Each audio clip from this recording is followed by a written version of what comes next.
Now, also important to note, top leaders at the Pentagon, they are defending their decision to hold off U.S. support for F-16 fighter jets to Ukraine. Initially reluctant, the United States and other NATO countries recently agreed to allow Ukrainian pilots to receive training to fly the F-16 fighters. However, no one has yet committed to hand over any planes. U.S. Defense Secretary said that he hopes that training for Ukrainian pilots on American F-16 jets will begin in the coming weeks. Remember, Washington must legally approve the re-export of the U.S. equipment purchased by allies. Lloyd Austin spoke at a virtual meeting of Ukraine Defense Contact Group as well to discuss the ongoing support for Kiev. Mark Miller, the U.S. Joint Chiefs of Staff Chairman, said that the F-16s are no magic weapons here. There are no magic weapons. An F-16 is not, neither is anything else. And as we look at what the problem to be solved in at the beginning of this war, it was a defensive fight against mechanized armored forces, Russian forces that were coming across the border. What do you need for that? You need anti-armor weapons. You need lots of them. And you had to keep the airspace clear of Russian close air support that would enable Russian ground maneuver. And that's exactly what was provided.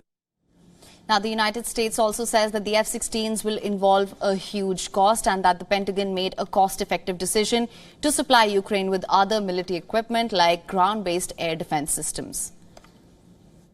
You need a significant number of F-16s or fourth or fifth generation fighters and the pilots to go with them and the sustainment costs and the missiles and the maintenance. All of that package. If you were to do that, just F-16s, you wouldn't have tanks, you wouldn't have Bradleys, you wouldn't have anti-armor weapons, you wouldn't have anything else. You'd spend all your money on just that. With depleted strength and dated aircraft, the Ukrainian Air Force is struggling. The Ukrainians fly Soviet-era jets like Sukhois and MiGs. The country's current fleet of warplanes is older than modern Ukraine itself. President Zelensky has repeatedly asked for Western fighter jets to help resist the Russian invasion. But there's another issue that seems to be bothering the United States. Has U.S.-provided military equipment been used by Ukrainians to carry out attacks inside the Russian territory? Top U.S. general said his office was looking into images of vehicles allegedly used in an attack in the Russian border region of Belgorod. He said this message for the Ukrainians. But I can say that we have asked the Ukrainians not to use U.S.-supplied equipment for direct attacks into Russia. Why is that? Because we don't want this is a Ukrainian war. It is not a war between the United States and Russia. It's not a war between NATO and Russia. This is a war between Ukraine and Russia, and we are supporting and supplying and help training and advising and assisting Ukraine. But it is not a direct conflict between the United States and Russia. Now, for more on this, to understand this better, we are being joined by Lieutenant Colonel Daniel L. Davis, Senior Fellow and Military Expert for Defense Priorities from Virginia. Sir, thank you so much for joining us. My first question to you, how do you assess this latest move by Russia to deploy tactical nuclear weapons in Belarus? And do you think this raises the risk of a nuclear threat in this war? Well, you certainly can't just dismiss it and say that it doesn't have any impact. Yet any time you're moving nuclear weapons and you're even contemplating it, that means that the threshold, the mental threshold for using it is coming down, and people are getting more and more comfortable with the very thought of it, which is just a really bad situation to be in. That being said, that I don't see any evidence at the moment that Russia is seriously considering using nuclear weapons, because right now they don't need to. The tactical situation, the conventional situation is actually on their favoring them at the moment, and it looks like it's going to, at least in the near-term future. The only time I would see Russia resorting to nuclear weapons is if NATO forces physically entered the battle against them, or if by some chance over time the Ukrainian side started having significant military success and was driving Russia out potentially into Crimea, then the chances would go way up. At the moment, I think it's just posturing.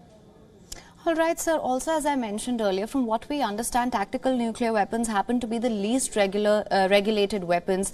What can you tell us of the implications of this? Well, part of the problem with this, and this is not just with Russia and Ukraine, this is kind of across the board. Even the United States is into this, where they're trying to develop more and more small yield nuclear weapons, they call them, for tactical nuclear weapons.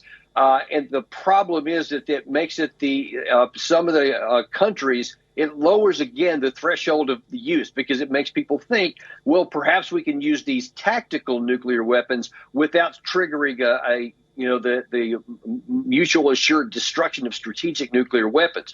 But the problem is, if you use any nuclear device, people aren't going to really try to measure what was happening. If they see a mushroom cloud go up and they know it was a nuclear strike, then the risk of nuclear retaliation just goes through the roof, and it probably doesn't make any difference. And I think that's the biggest concern, that it makes some people think that it's easier to use than a regular strategic nuclear weapon.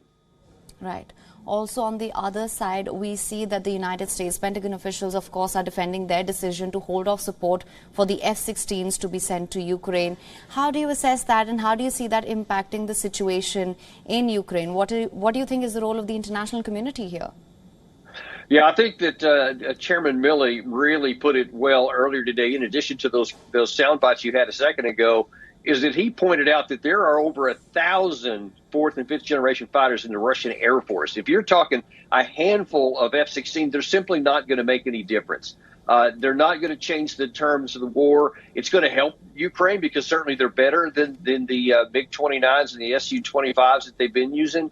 But it's not going to change the dynamics. And if people think that this is going to be some sort of game changer, I'm afraid they're going to be disappointed. So I think that probably the United States is a little bit reluctant to want to get involved with this, and I certainly think they should, because the United States has already been the overwhelming supplier of equipment to Ukraine, and if there's going to be any more, it certainly should be European nations or others to provide those. But even then, it needs to be understood, this is not going to change the course of the war.